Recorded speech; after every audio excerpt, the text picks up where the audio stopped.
Hi, I'm Cynthia Schiller. Please like and subscribe where we help and heal one day at a time. So, was it a picnic with your narcissist or is life a beach?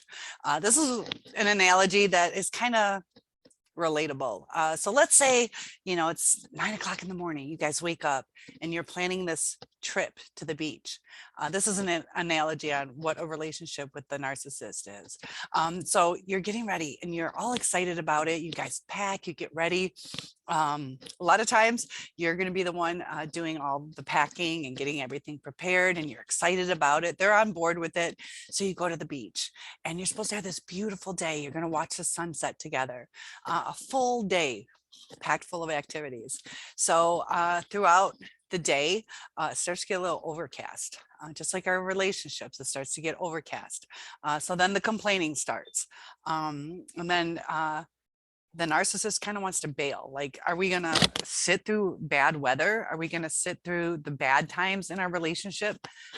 So a lot of times that's when they want to bail. Anytime things get overcast in the relationship, it's so much easier to just throw in the towel instead of waiting it out, finding some shelter, which would be like communication in the relationship. So they don't want to wait it out. They just want everything to be great all the time. Forget the future plans of watching the sunset together. This was like your whole plan, just like your whole life. And you should be excited about it, that some bad times are going to come. It's easier to bail. So, the narcissist could be like, you just stay here at the beach. I'm going to go do my own thing. And when the weather clears up, I'll come back. But they're not going to sit through with you through the hard times. And that's the hard part. There's other things to do. You could go snuggle under the shelter. You could tell stories to each other, talk to each other, get closer. But instead of weathering the storm, they just want that beautiful beach day where nothing goes wrong. If you forgot the food, there's going to be arguments. So that's the same in the relationship. If you forgot to do one thing that they requested, they're going to start looking down on you, devaluing you, making you feel like a piece of crap, no matter how much you apologize. Say you got distracted or forgot something and you're apologetic, which to them seems as weak. So it empowers them. So they cut you down even more. And this beautiful day at the beach, this beautiful life that you guys plan together starts to fall apart. And all they see is this incoming storm. And they want to bail before the storm hits, as opposed to weathering it out. They don't want to work through things. They don't want to take accountability. They don't want to care about your needs, your plans, what you guys discussed, what you guys committed to. That's just easier for them to bail. And often they discard extremely easily. And they do end up often coming back.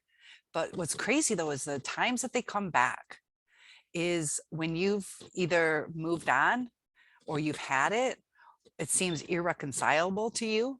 And they're going to hoover again. And if you don't take that bait, if you went no contact, if they try one more time to reach out to you, if they don't hear back from you, that's going to make them so unsettled.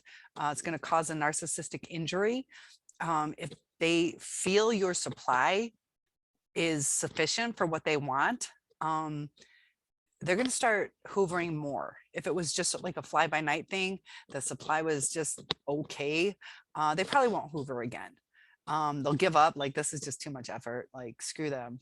And they'll just find somebody else, because they're all about supply, not weathering the storm, not going through great efforts.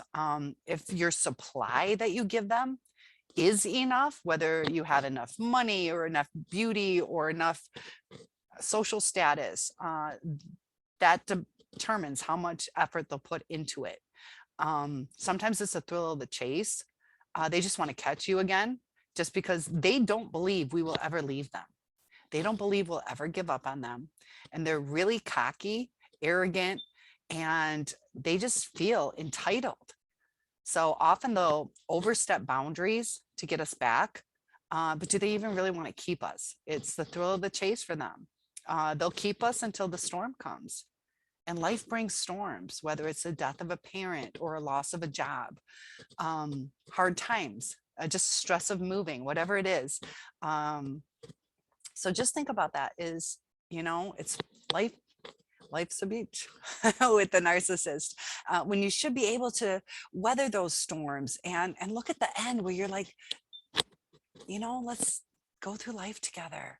Let's see that sunset at the end of the day, at the end of our lives, that we made it through. And it's still so beautiful at the end. But often they'll bail and they'll just do a different activity. That's basically what they're doing when they leave us. Just do a different activity while the storm is there. And then they'll come back if the new activity, the new supply kind of fizzled out. You can only do a certain activity for so long till you're bored with it, whether it's an amusement park or a beach or whatever excites you. There's times you want to try something different, but they do that with people, not just activities. They do it with people. They'll come and go out of people's lives. They ghost, silent treatment. Like usually you have an appreciation for who you're with and the way that they can treat us. It's where they can't relate. They can't have empathy towards what they're doing to us. And as far as them changing, if they get into therapy, they might change some of their behaviors, but their gut instincts will overpower it. So they might be 10% better. They're never going to be 100% healed. They're never going to change that inner child. It's too ingrained in them. It's too easy for them. And they've gotten so used to it. So if you stand up to them, it makes them so uncomfortable that they'll lash out at you. They'll gaslight you to get you confused, to change the direction of the conversation. They leave things undone so they don't have any accountability. They'll lie, whether it's to confuse you or to distract you, to control you, to make you feel less, to where you don't know what your reality is. And, weathering the storm, that's what a relationship is.